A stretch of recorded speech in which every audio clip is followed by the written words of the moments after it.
اهلا بيكم متابعينا. احنا بتوع الملخصات. اولا كل سنه وانتم طيبين، رمضان كريم عليكم.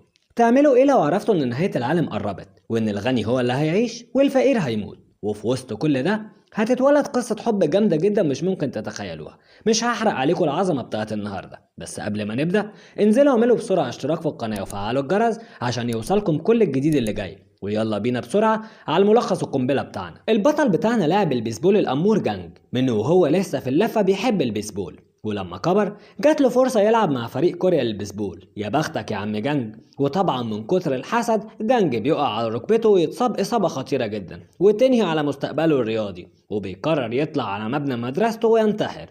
والشرطة والمدرسين والطلبة بيتحايلوا عليه يرجع عن فكرته، بس مفيش فايدة، واضح ان دماغه ناشفة. بس بطلتنا الجامدة يون بتقرر توقف المهزلة دي، وبتضحك على الشرطة وبتقول لهم انا حبيبته وهعرف اخليه ينزل. فبيقولوا لها